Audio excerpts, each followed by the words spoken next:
दोस्तों सबसे पहले तो आप सभी को नमस्कार। मैं धर्मराज प्रसाद। अभी रिजर्व बैंक ऑफ इंडिया मतलब आरबीआई ने अपने वित्तीय सफर के डिजिटलीकरण में ना एक नया अध्याय जोड़ा है। अभी आरबीआई के द्वारा ऑफलाइन डिजिटल रुपया लॉन्च किया गया है और इसकी घोषणा ग्लोबल फिनटेक फेस्ट 2025 में किया गया। दोस्तों सबसे पहले वीडियो में आगे बढ़ूं आपको ये समझा देता हूं कि डिजिटल रुपया होता क्या है। डिजिटल रुपया हो या ई रुपया, दोनों बात एक ही है। तो डिजिटल रुपया या ई रुपया जो होता है ना, वो सेंट्रल बैंक डिजिटल करेंसी होता है, मतलब सीबीडीसी होता है। और ये जो रुपया होता है ना, वो हमारा जैसे हम लोग नॉर्मल रुपए को रखते हैं या खर्च करते हैं, सेम वही रुपया होता है। बस अंतर यही होता है ना कि वो एक डिजिटल फॉर्म में होता है। और आरबीआई द्वारा एक टैग लाइन दिया गया, कैश लेकिन डिजिटल। और इसको कहीं भी, जैसे आप क्यूआर कोड पे करते हैं, जैसे कि अपना यूपीआई से पे करते हैं, स्कैन करते हैं और वो रुपए को पे कर देते हैं, इसको भी वैसे ही पे किया जाएगा। अब आपके दिमाग में बात आ रहा होगा कि हम यूपीआई मतलब पे, फोन पे, गूगल पे, पेटीएम, ये सब पेमेंट करते ही हैं, तो ये भी अगर सेम उसी तरीके से है तो इसका फायदा क्या होगा। दोस्तों आप लोग वीडियो को देखते रहिए, ये वीडियो बहुत काम का है और आपकी जानकारी को लेवल को बहुत अच्छे तरीके से बढ़ाएगा। सबसे पहले अगर हम लोग डिजिटल रुपया और यूपीआई में अगर हम लोग डिफरेंट समझ लेंगे ना, अंतर को समझ लेंगे ना, तो आपको और अच्छे से समझ में आ जाएगा कि डिजिटल रुपया क्या है और ये रुपया का फायदा कैसे है और अन्य यूपीआई वगैरह से अलग कैसे है। सबसे पहले अगर हम लोग जो यूपीआई यूज करते हैं, जैसे कि पे, फोन पे, पेटीएम, गूगल पे सब, उसमें क्या होता है ना कि हमारा जो पैसा ट्रांसफर होता है ना, वो एक्चुअली हमारा बैंक का पैसा सीधे वहां ट्रांसफर होता है और उसके लिए बैंक अकाउंट रहना कंपलसरी है। जैसे कि अगर आप पे, फोन पे चालू करेंगे तो क्या होगा कि उसके लिए आपका बैंक अकाउंट से लिंक होगा, फिर आपका एटीएम का नंबर मांगा जाएगा तो वो लिंक हो जाएगा।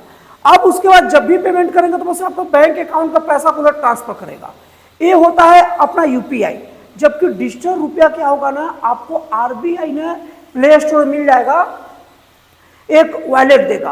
अब उस वॉलेट के अंदर आप जितना रुपए मतलब लेना चाहो उतना रुपए उसमें डाल सकते हो। अब एक बार जब वॉलेट में रुपया आ गया ना, तो इसको देने के लिए एक चीज ध्यान रखिएगा, जैसे यूपीआई ट्रांसफर मतलब पे, फोन पे, गूगल पे या पेटीएम का जो ट्रांसफर में कभी भी इंटरनेट की जरूरत होती है। अगर आपके डाटा नहीं है आपके पास तो आप कभी भी पे, फोन पे पैसे का ट्रांसफर नहीं कर पाओगे। लेकिन जो डिजिटल रुपया है ना, इसको ट्रांसफर करने के लिए आपको इंटरनेट की जरूरत नहीं है। मतलब कि आप गांव चल जाओ, देहात चल जाओ, कहीं भी चल जाओ, इसको आपको ट्रांसफर करने के लिए आपको नेटवर्क इशू से कोई लेना देना नहीं है। तभी तो इसका नाम है ऑफलाइन डिजिटल रुपया। मतलब ये ऐसा रुपया है जो ऑफलाइन भी है और डिजिटल भी है। अब इससे फायदा ये होता है ना कि जैसे कि मान लीजिए कि हम कहीं गए और वहां पर एकाएक नेटवर्क गायब हो गया, या गांव देहात में चल गए वहां पर गायब हो गया, तो किसी को भी ट्रांसफर हम कर सकते हैं। और दूसरी बात ध्यान देने वाली बात है, जैसे कि हम जेब में रुपए रखते हैं, तो जेब में रुपए रखने के लिए जरूरी है कि हमारे पास बैंक अकाउंट हो, नहीं है। मतलब जिनके पास बैंक अकाउंट नहीं है उसके पास भी जेब में रुपए रहते हैं ना, उसी तरीके से आपको कोई जरूरत नहीं है बैंक अकाउंट रखने की। आपको सीधे बस प्ले स्टोर में जाइए और वो डाउनलोड कर लीजिए और उसमें रुपए आप कहीं और से एक बार मंगा लीजिए।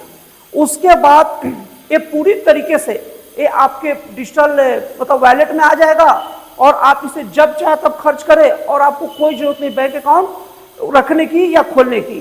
वो बस सिर्फ आपको लेते वक्त जो आपको एक बार ट्रांसफर कर दिया वो आपके साथ रहेगा और इसको हर जगह खर्च करिए। तो दोस्तों इस तरीके से देखा जाए तो डिजिटल रुपए हमारे देश के वित्तीय जो सफर का एक प्रमुख हिस्सा है, जिसको आरबीआई द्वारा जारी किया गया है। अब आपको बहुत जल्दी अगर जब आरबीआई जब वॉलेट जारी करे ना, तो आप लोग तुरंत अपने मोबाइल में से डाउनलोड कर लीजिएगा और उसे रखिएगा। ये बहुत किफायती है, इसमें नेटवर्क का प्रॉब्लम नहीं है, बैंक अकाउंट रखने की जरूरत नहीं है। मतलब हर एज के लोग और हर वो लोग चला सकते हैं जिनको ऐसा फॉर्मेलिटी से दूर रहना है। तो दोस्तों आपको ये जानकारी कैसा लगा प्लीज कमेंट करके बताइएगा। तो फिर मिलते हैं अगले वीडियो में नए एक जन कल्याणकारी और एक राष्ट्रवाद से प्रेरित नए विचारों के साथ।